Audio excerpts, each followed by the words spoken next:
जिम्मेदारी ली। यही गलती नरेंद्र मोदी भी कर रहे हैं। लेकिन पेपर लीक के खिलाफ हुए आंदोलन से अब देश में नई हिम्मत नजर आ रही है।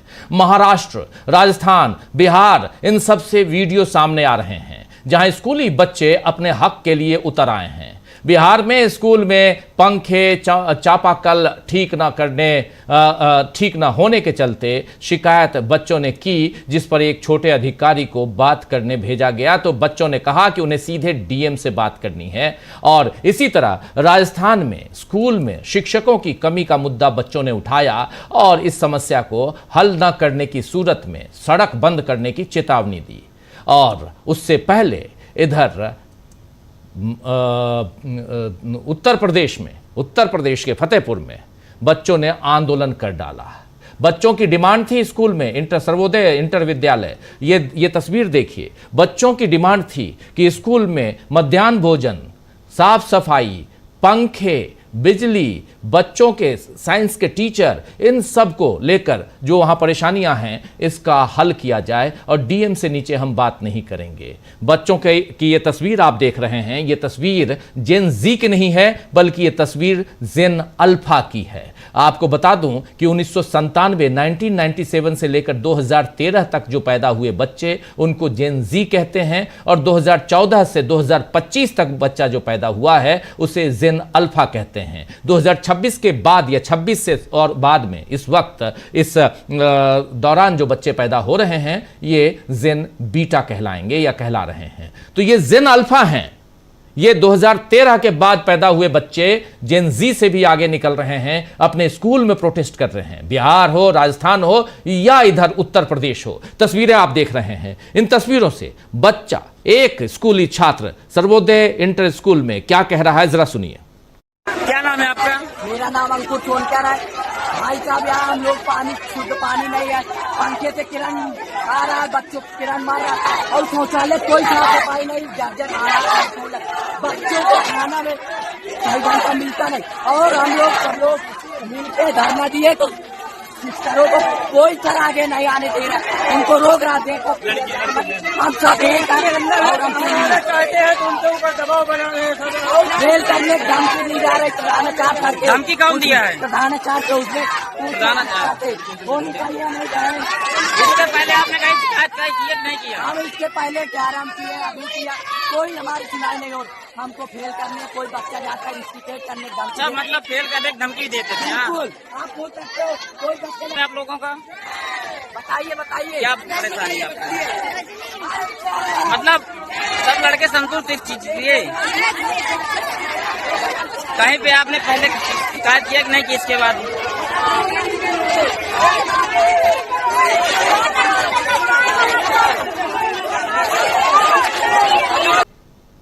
इस घटना पर वहां की डीएम निधि गुप्ता वत्स ने क्या कहा है, जरा सुनिए उनकी। सुबह सूचना प्राप्त हुई थी कि कुछ छात्रों द्वारा सर्वोदय इंटर कॉलेज थाना किशनपुर के अंतर्गत अपनी मांगों को लेकर इकट्ठा हुआ गया है, जिसके क्रम में डीआईओएस को और संबंधित तहसील के एसडीएम को मौके पे भेजा गया, जिसमें थाना भी उपस्थित था। बच्चों से वार्ता की गई और वार्ता में ये निकल के आया है बच्चों की कुछ मांगे हैं, जिसमें कि बच्चे चाहते हैं कि पेयजल हेतु आरओ की समुचित व्यवस्था की जाए, प्रत्येक कक्षा में एक पंखा है उसको 4 किया जाए, एमडीएम के अनुसार जो मेनू बनाया हुआ है उसके अनुसार खाना उपलब्ध कराया जाए, कक्षा 6, 7 और 8 में बेंच और डेस्क की समुचित व्यवस्था की जाए, शौचालय में साफ सफाई नियमित तौर से की जाए और खेल के मैदान में भी साफ सफाई की जाए। एक अन्य मांग भी थी जिसमें उनका ये कहना था कि इंटर कॉलेज में विज्ञान कोर्स को भी मान्यता प्रदान की जाए। मौके पे मौजूद मजिस्ट्रेट, पुलिस और डीआईओएस के द्वारा 1 और 6 तक की जितनी भी मांगे थी, जिसमें कि खाने, शौचालय की साफ सफाई और पंखे से संबंधित थी, जिसके अंतर्गत डीआईओएस के द्वारा प्रबंधक को निर्देशित किया गया है और काम भी शुरू हो गया है। साथ ही साथ जहां तक मान्यता प्राप्त करने की बात है उसमें जो नियमानुसार जो हमारी प्रयोगशाला है उसका निर्माण करने के उपरांत हम लोग उसको जो है प्रबंधक के माध्यम से वो मान्यता के लिए आगे की कार्रवाई की जाएगी। मौके पे शांति व्यवस्था है, कोई लॉ एंड ऑर्डर की कोई इशू नहीं है और सभी बच्चे अपनी अपनी कक्षाओं में लौट गए।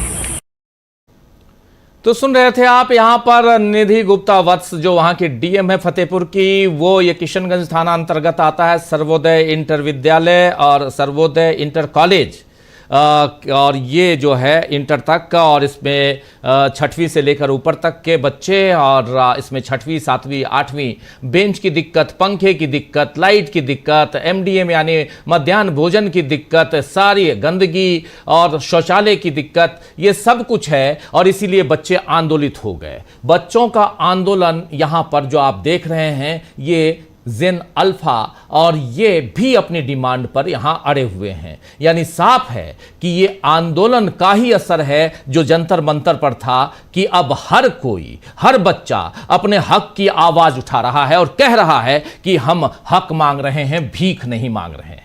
और ये बहुत महत्वपूर्ण हो जाता है। ये ऐसी ही घटना बिहार के गया जी में, और ऐसी ही घटना इधर राजस्थान में, हर तरफ ऐसी घटना की जानकारी मिल रही है। इधर राम मनोहर लोहिया ने, आपको याद होगा, मैं अस्पताल की बात नहीं कर रहा हूं, लोहिया जी की बात कर रहा हूं। आपको याद होगा कि राम मनोहर लोहिया ने क्या कहा था। उन्होंने कहा था कि जिंदा कौमें 5 साल इंतजार नहीं करती हैं। तो अब देश अपने जिंदा होने की गवाही देने लगा है। क्या नरेंद्र मोदी इस बात को समझ रहे हैं? आइए आज इसी पर चर्चा करेंगे। हमारे साथ कुछ वरिष्ठ साथी जुड़े हुए हैं, पहले उनको ले आइए स्क्रीन पर और चर्चा की शुरुआत करते हैं। बहुत महत्वपूर्ण हो जाता है। हमारे साथ देखिए 4 वरिष्ठ साथी जुड़े हुए हैं। प्रोफेसर अखिल स्वामी जी हैं, शकील अख्तर जी हैं, अमलिंदु उपाध्याय जी हैं और प्रेम कुमार जी हैं। आप चारों का स्वागत है, इस्तकबाल आप तमाम दोस्त साथी शुभचिंतक आप सबका जो अब तक जुड़ चुके हैं उनका भी, और जो जुड़ने वाले हैं इस कार्यक्रम में उनका भी स्वागत करता हूं। बहुत कुछ, लेकिन एक बात, एक लाइन सीधी चल रही है स्वामी जी, जो लाइन सीधी चल रही है, हम हक मांग रहे हैं, भीख नहीं मांग रहे। ये लाइन चाहे बच्चे कहें चाहे बुजुर्ग कहें।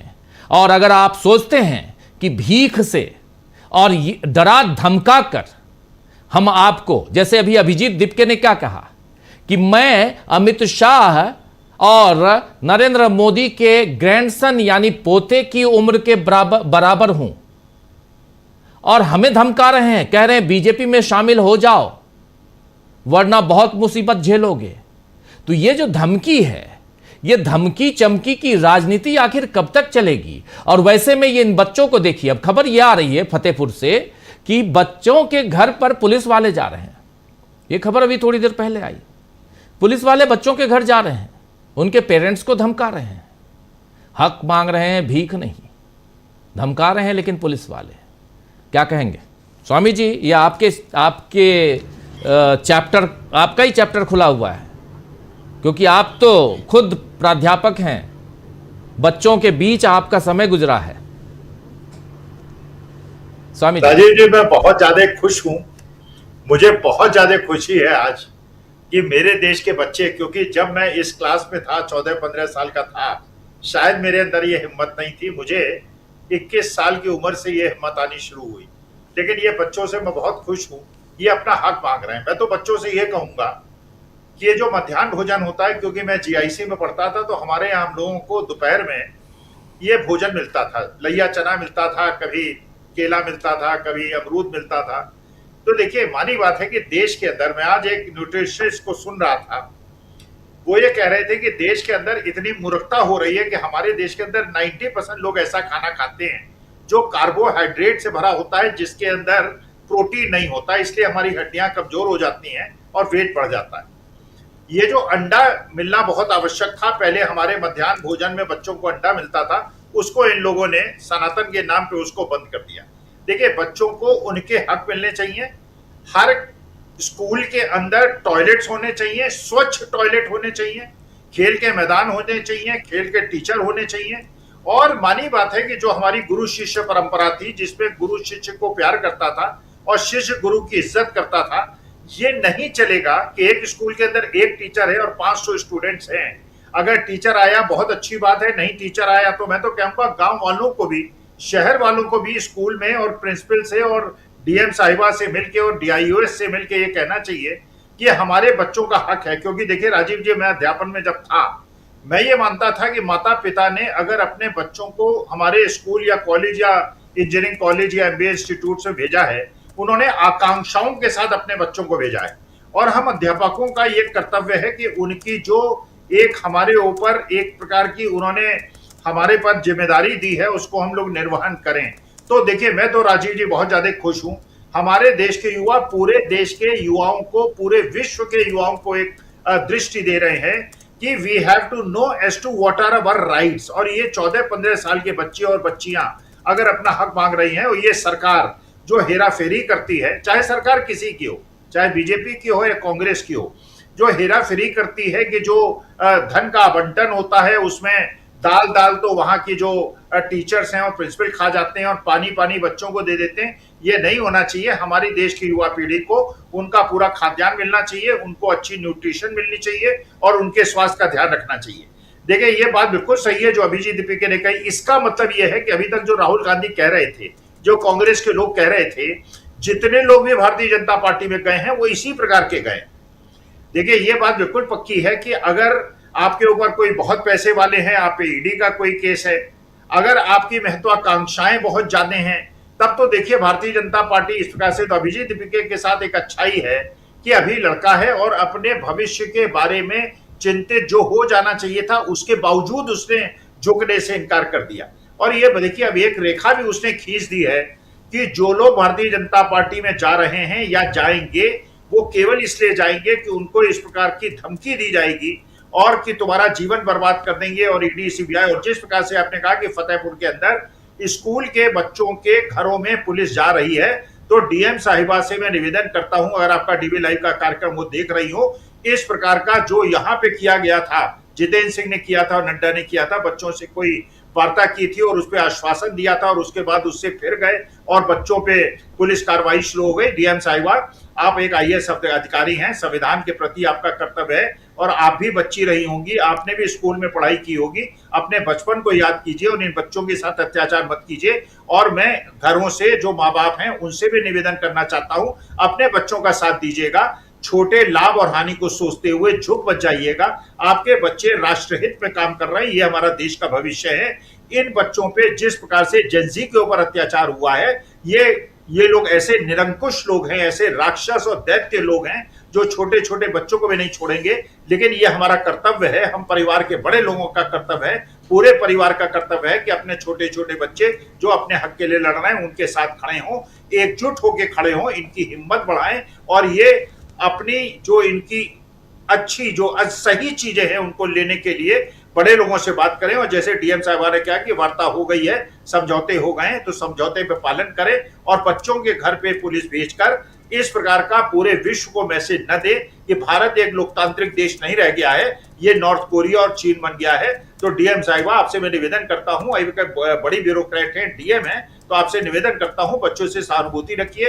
इन छोटे बच्चों के साथ अगर अत्याचार की खबरें देश में बाहर जाएंगी तो बड़ा जंतर मंतर बन जाएगा, लाखों करोड़ों लोग आ जाएंगे। और उनके परिवारजनों से भी मैं निवेदन करता हूं, अपने बच्चों का साथ दीजिएगा और डरिएगा नहीं, डरो मत, तो उसके बाद हमारा देश एक महान देश बनेगा और मेरी भारत माता असल में विश्व के सामने सिर उठा के जी पाएगी। लेकिन अगर बच्चों के साथ उनके परिवार के लोगों ने और इन प्रशासनिक अधिकारियों ने सहयोग नहीं किया, इसका मतलब यह है कि आप बच्चों के साथ ना खड़े होकर निरंकुश शासन के साथ खड़े हुए। बिल्कुल बिल्कुल, आप सही कह रहे हैं। तस्वीरें दो और दिखाना चाहता हूं। एक तस्वीर तो स्वामी जी अभी हमने फतेहपुर की देख ली, एक तस्वीर अब जरा राजस्थान की देखिए। मैं कह रहा था 3 जगह 3 राज्य, राजस्थान की तस्वीर जरा ले आइए। बच्चे अपने हक के लिए यहां भी आंदोलित हैं, देखिए जरा राजस्थान। शिक्षा विभाग और सरकार से हमारी ये मांग है कि PM3 स्कूल है और यहाँ पे एक भी टीचर है, सेकंड ग्रेड के एक भी टीचर नहीं है और फर्स्ट ग्रेड है उनके अंदर 2 टीचर है, एक है हिस्ट्री के और एक है हिंदी के। और हिस्ट्री के जो टीचर है वो प्रिंसिपल का पद संभाले, तो उनको भी टाइम मिलता है तो भी पढ़ाते, लेकिन ऑब्वियसली भी काम बहुत है तो वो करने पड़ते। तो इनसे हमारी मांग है सेकंड ग्रेड, फर्स्ट ग्रेड और थर्ड ग्रेड L1 L2 सभी के टीचर लगाए, वरना तब तक न तो स्कूल का लॉक खुलेगा, 10 बजे तक कोई नहीं आया तो हम रोड ब्लॉक करेंगे।